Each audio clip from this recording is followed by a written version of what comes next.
The show Monarch, Legacy of Monsters started on Apple TV yesterday, which was November 17th, 2023. And it's supposed to be like a Godzilla world type show with titans and monsters. Overall, I'd say the first episode was decent, but there were some casting choices that I just don't understand. And they seemed politically motivated, I would say, which I really don't like getting into the meta culture war type stuff, but it's pretty transparent. Overall, it's okay. I'm going to go through the episode. It's a pretty kind of hard to follow plot because the main premise is you're looking at the grandparents of the main characters researching the Titans before people knew what they were in the 1950s. And then it flashes back and forth between the 1950s and present day to San Francisco and Tokyo to their grandkids and descendants and that sort of thing. But the thing that makes it confusing is that it doesn't just jump back and forth in linear time. The jumps back and forth also have their own little time window that they're jumping back and forth in. So like in the present day, it ranges from like 2014 to 2020 or something, I think. And then in the past, it ranges from like 1952 to 1959, I think. So it's just a bit all over the place. I thought the casting was weird.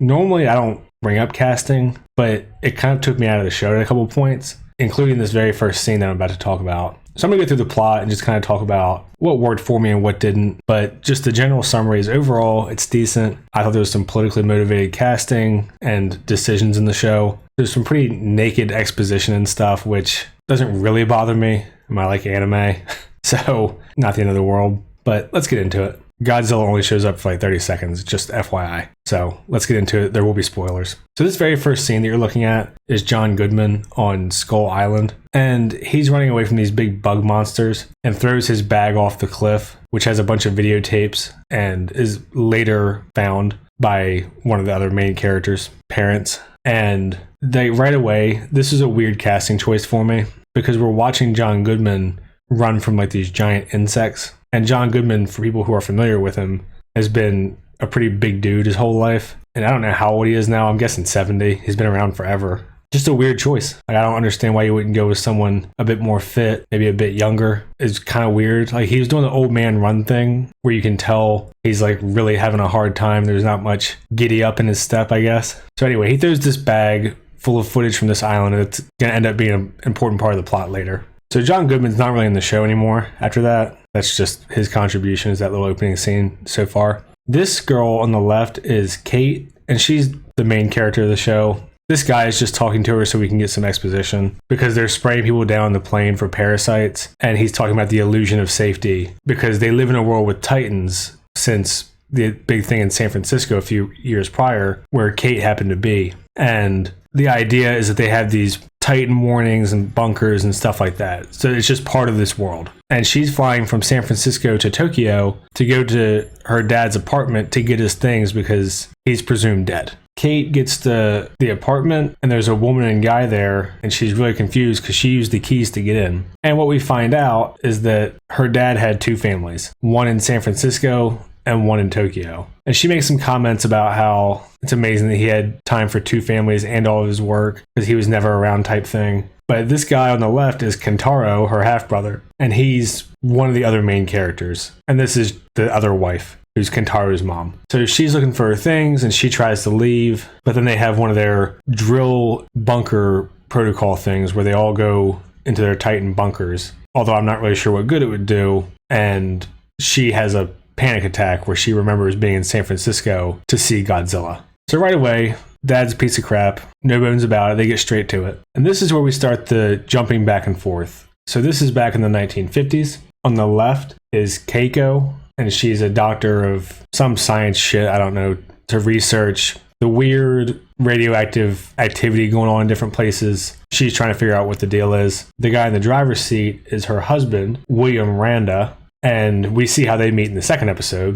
And then the guy in the middle is Lee Shaw, who's kind of just their bodyguard, and we'll find out how he met them next episode also. And Lee Shaw in the middle is an interesting casting because he is Kurt Russell's son, who we'll see in the second episode. But I actually think the way they did the timeline, that Kurt Russell was a really bad choice. I'll get into that in the next video, but Essentially, they casted Kurt Russell for a guy who should be like 100, is the gist of it. So these guys are all going to find this weird radioactivity. They've been doing it for years, and the radioactive patterns are kind of random. Like sometimes they get closer and then they just disappear. They're going around with their little radiation gamma detector and trying to find what the deal is with the anomalies. They're trying to get to the truth. And it makes more sense the next episode because you see what started this journey to begin with. Back in the present, we can see Kate showing pictures to Kentaro, and, they're kind of trying to figure out what the deal is, and they're all pretty upset. Obviously, they think the dad is dead,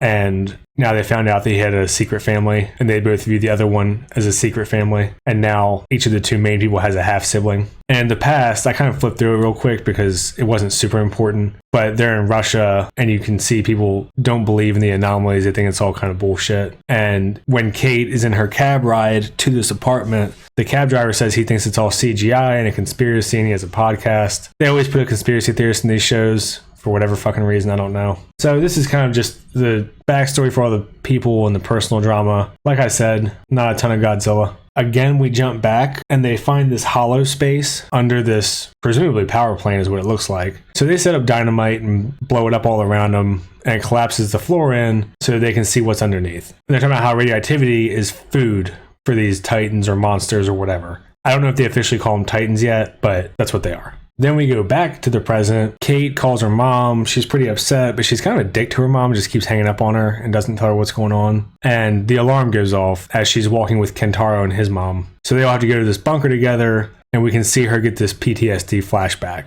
So this is Kate's PTSD flashback. She was right near Godzilla. She jumps off this school bus that you can see on the left and is trying to help kids off. But then when Godzilla moves again, the rest of the kids fall into the water in the bus, which obviously she feels super guilty about. And the visuals, I think, look pretty good. I mean, it's a TV series or streaming series, so it's not going to be, the same as the $150 million movie that you go see in the theater. For the most part, I think they look pretty solid. And you can see in the flashbacks, she always has long hair, so I guess that's their way of communicating which time frame you're in. This is like 2014 or 2015 San Francisco. And we get to see that she's a good person. She's risking her life to try to save these kids and all that, which is fine.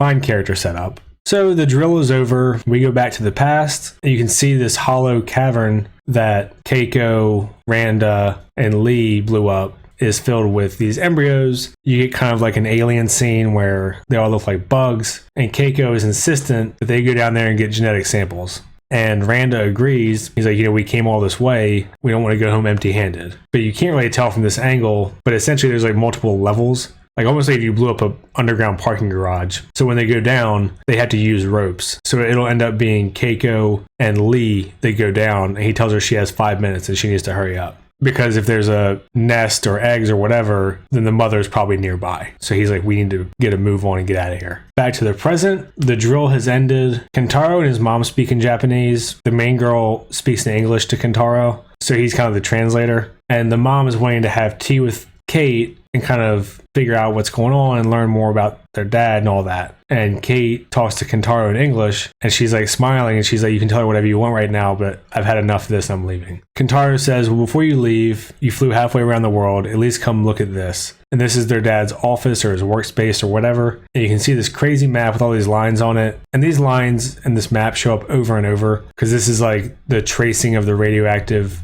signals from all over the place. And she finds a safe behind this poster. She's able to figure out the passcode because it's some combination of their 2 birth months and days and both moms' 2 birth months and days. So we're supposed to get that he did care about him. He's just a dick, I guess.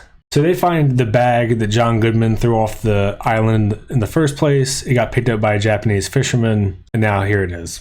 So then they're trying to figure out what can we do with the stuff in this bag because it's all these super old video camera reels and computer programs and stuff like that modern technology has already passed. This symbol is the Monarch company logo, and this is one of the present day flashbacks where Kate is looking at Godzilla and she sees these people recording and like measuring for data and stuff, even though there's people dying all around her. And that symbol was on the bag. So she makes that connection of like, what's going on here? Kentaro says, I know someone who can help us. And this is one of the worst parts of the first episode to me. Besides the fact that this is obviously a massive plot contrivance, that his ex-girlfriend that he ghosted is the person that can view this old footage and decrypt it and super hacker programmer, is they casted a biracial black lady to live in Tokyo to be the computer programming expert. And to me, this is the type of stuff that just feels culture war motivated bullshit. And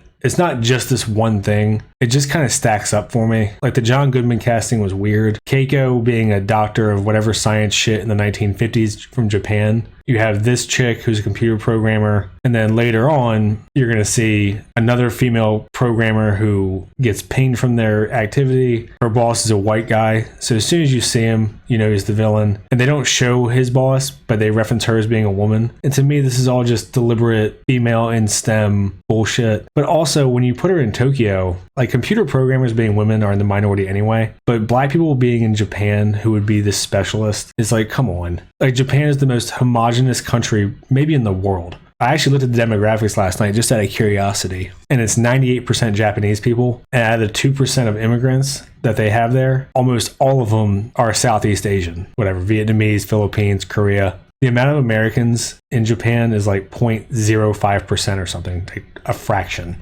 Europe and America combined. So this whole thing to me just seems like, oh, we want the strong female black chick to be good at computer science. And she does end up being like important to the story. And then they have the son, Kentaro, like kind of defending his scumbag dad the whole time. It seems to me like this decision was made for reasons outside of just for the show. I mean, even if it had just been his ex-girlfriend who was Japanese, I'd be like, okay. But this is just weird to me. Like, why bother even setting it in Tokyo and then having the main characters be Americans anyway? Whatever. So anyway, they take it to her. She does science magic and decrypts it. And they start seeing all these crazy images and stuff pop up from these Monarch files and footage and whatever. So this is them at her place. And I said files and footage. They do have both, but right now they're just going through the files. So they're looking at maps and images and whatever, data. It's a whole bunch of stuff, and it just takes forever to upload or download or whatever they're doing. Magic science. So them accessing these files, it gets pinged. This guy was asleep at his desk. This chick is the other data science chick that I was talking about, because women in STEM. As soon as you see this guy, you're like, oh, villain. And he's like, can we get a specific location? And she says, no, just generally Tokyo, which is really annoying. And this is a minor spoiler. But next episode, this dude finds Kate in like 2 seconds, who's the exact person he needs in all of Tokyo, which is the biggest city in the world. Whatever. So he says, no, don't pass it up to our female boss. I'll deal with it. Even though he's not supposed to do that because he's the villain.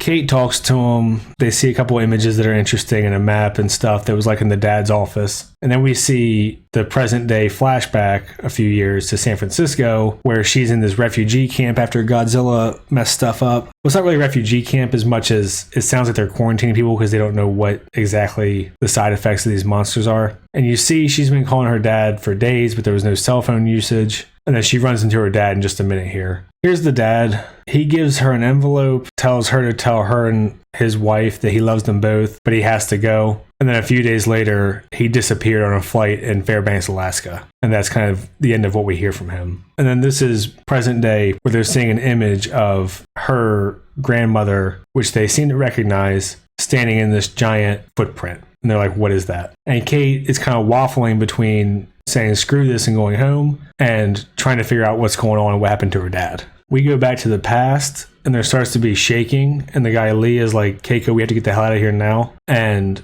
she keeps wanting to stay a little bit longer, and the eggs start hatching. So they run back to their ropes. And I don't know why they're set up this way, where Lee has to pull himself up it's just tied to the railing. But Keiko's, the husband is just holding on to, and he has to pull her up. She can't pull herself up at all, just because she's not supposed to be strong enough, or they just thought they'd have more time or convenience or whatever. I don't know. But anyway, she stayed too long and she ends up getting caught by the bugs. And you can see they're getting her, and Lee's trying to save her and he's shooting them and stuff. He ends up not being able to, and Keiko dies. And that's the end of episode 1. So overall, I mean, there's some decent character setup and decent things going on. It's just kind of hard to follow because you've got present and past, which are 50 years apart, but then they each have their own gap in time where you've got flashbacks in each one. I mean, it's not like super complicated, but you know, when you're just sitting here watching a show that you think is going to be a Godzilla show and they're doing time jumps all over the place and all the people are supposed to be related, it ends up being a little bit to follow. Overall, it was fine. I think the casting was politically motivated to some extent. Maybe it was, maybe it wasn't. but it seems like it was to me. Yeah, I don't have too much to say about it. I did watch episode 2 at the same time because they came out same day, 1, 2. I'm sure to increase their streaming minutes or whatever for their investors or whoever, so they can say, oh, look, we had however many million minutes watched on the opening day. Overall, not a bad start. The problem, though, I think a lot of these shows have is they want to focus on the people so much, and we just don't get that much Godzilla, or he's used very sparingly. If the people were interesting and well written would be one thing, but they tend to be kind of bland. So far, these people are okay. It's not like a terrible story. It's just, I don't know. I mean, the show's called Monarch, Legacy of Monsters. I was expecting Titans. And I'm sure the title is supposed to be Legacy of Monsters because the humans are also monsters and blah, blah, blah. But that's it for me for episode 1. I'll get to episode 2 in the next video. If you're still here, like and subscribe and all that shit. And let me know what you think. Maybe I'm just being an asshole about the casting. All right. Thanks. See ya.